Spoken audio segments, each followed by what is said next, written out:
lay manam nam lay gare ne paktharaga hi video ngakte namge to buji moi ani je pakta pakthi ki photo namo na gyanam ta dre video namong khangdri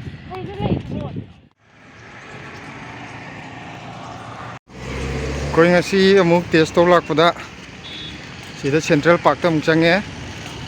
hojiti lay ju am phajan salame hoji ulage central park munung changaga thoiga mamang ju mamang na chat lay re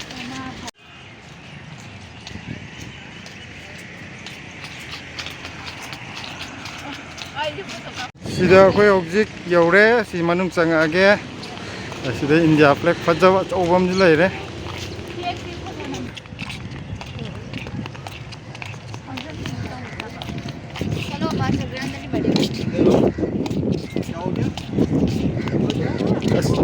si kaino ma suji am phaje pachiro nang phaje ya aina sida ki kaino jini violet lay ji dia roi bida ge phajare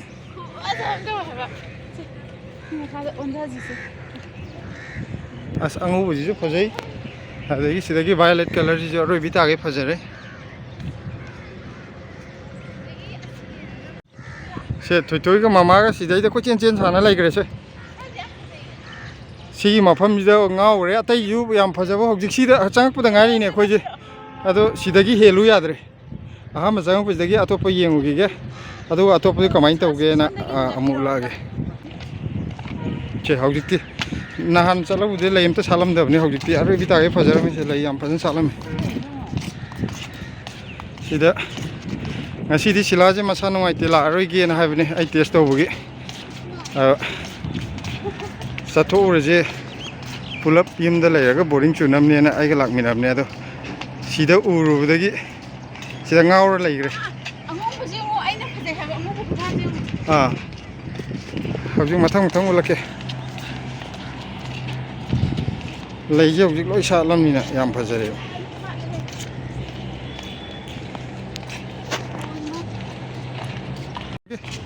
Pinky.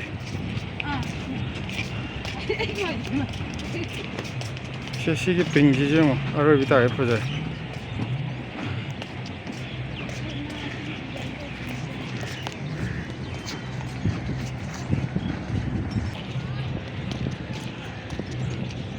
Si mo ki pole ki type te yam phajane pillar ha ga si mo sem biji phoja.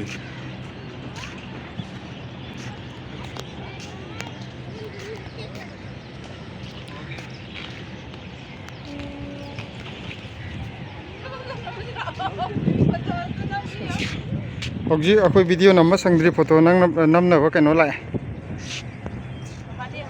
order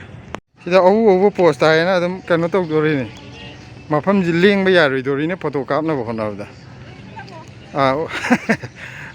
photo nang bi ge aduga ung mayam da ulake si kamai tok gi yong ko mayam kayam phajagi yong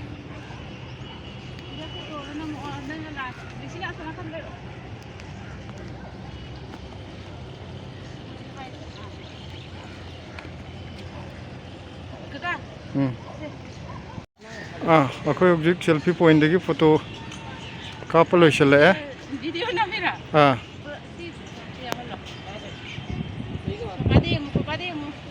photo ina mo haira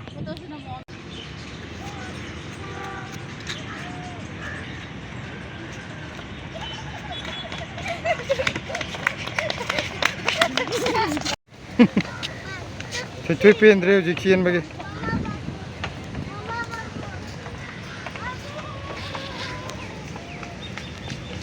ko chen chen mne ma pa mi jino gi chen je na sila to nan gi hanging do to mang da le to hanging do se yam phajaba ma wale khoi ngai de na ko ji da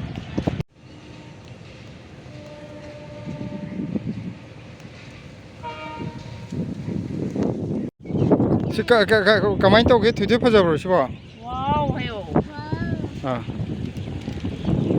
Sigi kaino jini am phajari je se awang kaino je koro koina semi je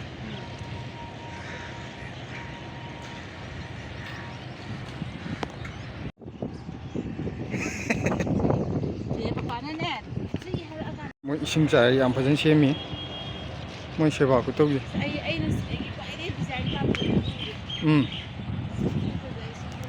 sida moi si ising sai ne yam kana lei je fajana hotnari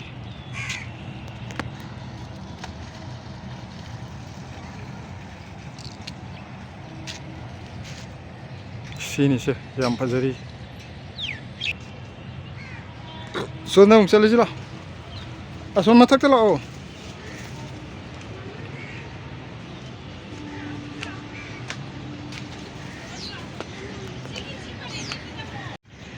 Sisi India flight tu. Ampa camera tadi kya bu mandre apa siang bedadi pupa kami.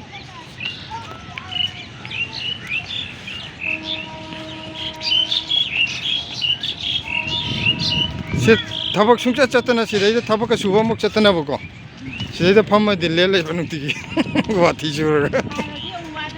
Ah. Sidak mi khara punja laga tum wati chula yo nungai ni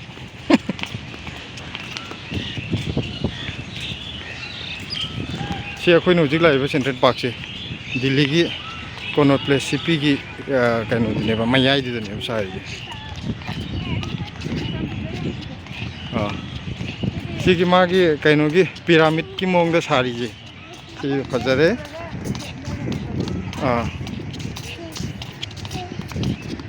nahan akhoi lakpadadi laidom ta satabani na kya pajahudam ne ngasi lakpadadi lai jam pen salang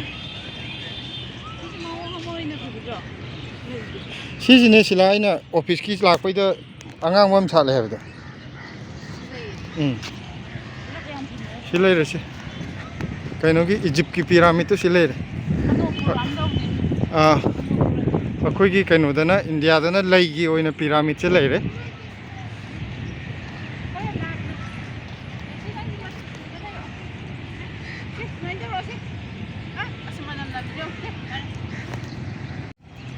lei manam nam lei gre ne paktharaga si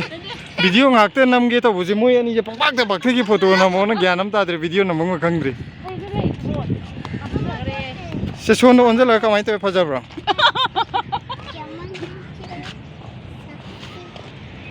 si hui ji di kam do ba si hui man de sathi man re mo kaino gi Black Panther ga do man gi to si Isu fajari kaino haidi nati ujau je beng yellow ngak ne sala manam te yok de makong de kil ji sa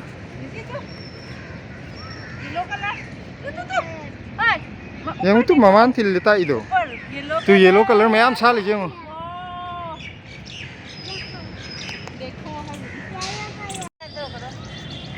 se hoje ko cinematic siam ge basi jana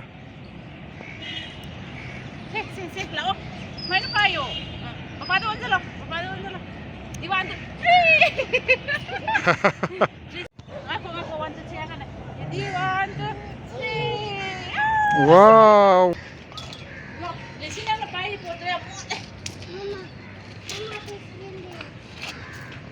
Sigi fountain jadi hoje ising kaino tok dre ising kap dre ning daw iram gum bada ka kapang mudra khang de nana khoi lak padna side to uchek se pai gi le honi nasino uche ka mulai ram dre to lai yam phajana ung salan khoi si dalia da oina ung pla ge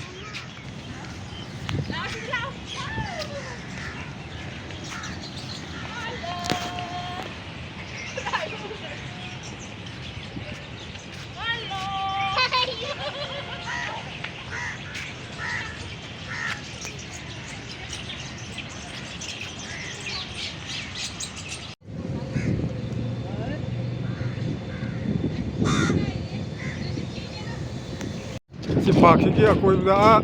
park si wang da building ango boleh jenis CP ni si dukan aja so boleh si showroom koi uji ka ha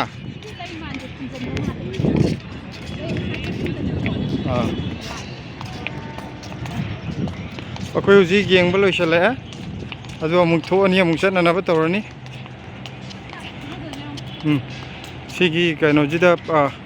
park sigi mapanda le building ango ba pareng si pura round circle ji le ni sine CP Connaught Place ko gi showroom acho ba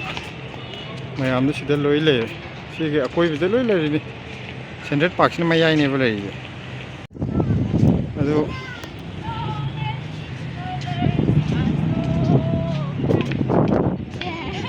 ꯋꯥꯎ ꯋꯥꯎ ꯋꯥꯎ ꯋꯥꯎ ꯊꯣꯏꯊꯣꯏ ꯏꯁꯧ ꯂꯥꯡ ꯂꯣꯏꯔꯦ ꯍꯧꯖꯤꯛ ꯑꯩꯈꯣꯏ ꯆꯠꯅꯕ ꯇꯧꯔꯒꯦ ꯉꯁꯤꯒꯤꯗꯤ ꯁꯤꯗ ꯍꯥꯡꯕ꯭ꯔꯣ ꯁꯤ ꯆꯠꯂꯁꯦ ꯑꯗꯨꯗꯤ ꯑꯗꯨ ꯅꯪ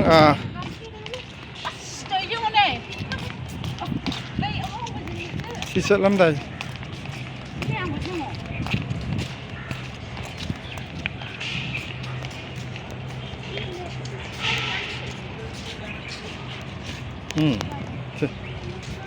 lei amada amuk nami son phajai mu haijai amada amuk nami son phajai mu haijai ada si amuk nami ngai da gate amu haijai sida leire gate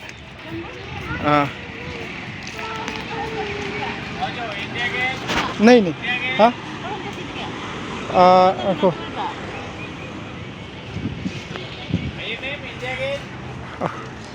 ngasigi디 akhoi kaino gi je video je sida loisalage akhoi hojik thogle si gate to leire le yam phajan chalage si ju adu ngasigi video je sida loisalage